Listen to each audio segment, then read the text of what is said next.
Sarah was repeating what she had heard. Then the staff in the townhouses can train up new servants without fear of offending the family. The orphans were early to bed and early to rise. The ringing of chapel bells woke them at 5 in the morning. They washed in cold water, made beds, washed and polished the floors of the dormitory building, and restored pristine order before leaving for their assigned work. They ate a bowl of porridge at 8:30. Then, from 9, those still young enough attended school. A midday bowl of soup was followed by more work in the orphanage. They never left the orphanage grounds. "Do not breathe on the glass, Bridget O'Brien." A bony knuckle to the back of her head snapped Bridget's attention back to the work at hand. She'd been watching Peggy and Hannah, 2 girls she grew up with, leave this place. "Yes, Mother Consolata." Bridget wanted to ask the nun how she was supposed to clean the tall windows of the nun's home without breathing. She knew better than to open her mouth, though. She'd be on her knees praying for the rest of her life if she did that. Why was she always the one to be sent to work in the nun's home attached to the orphanage? You had no chance of escaping the eagle eye of the nuns there. She scrubbed at the fog left on the glass from the deep sigh that almost rattled her skinny ribcage.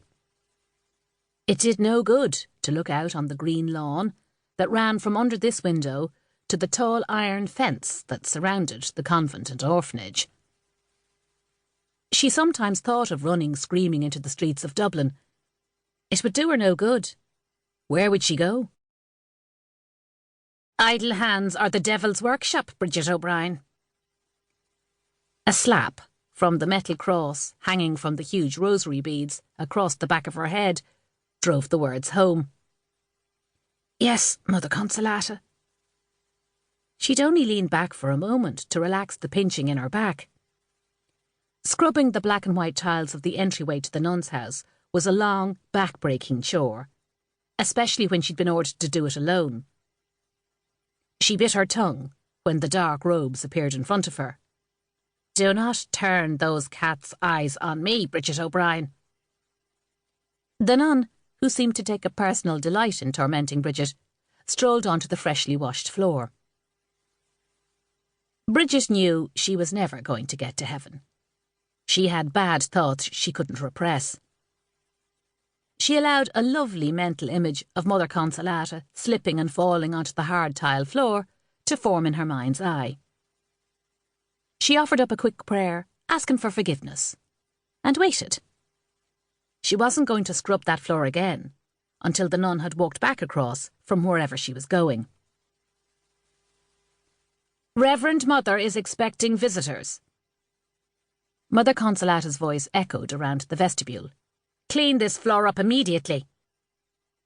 The nun danced across the floor, deliberately leaving black marks across the white tiles.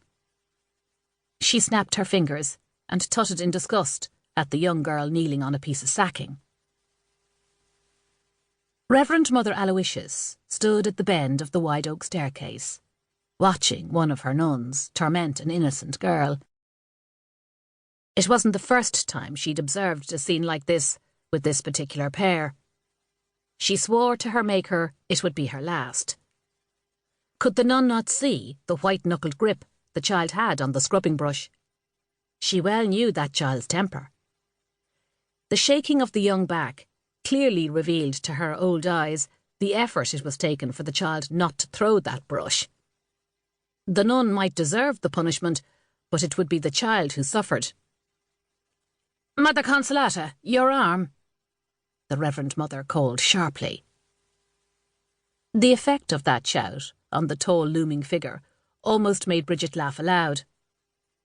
"Reverend Mother," Mother Consolata simpered, "I didn't see you there." She ran up the stairs to offer her bent arm. "I thought not." Aloysius glared at the younger nun. How many times had she taken this woman to task over her treatment of the orphans in their care? She put her arm through the proffered one, and, with one age-twisted fist on the banister,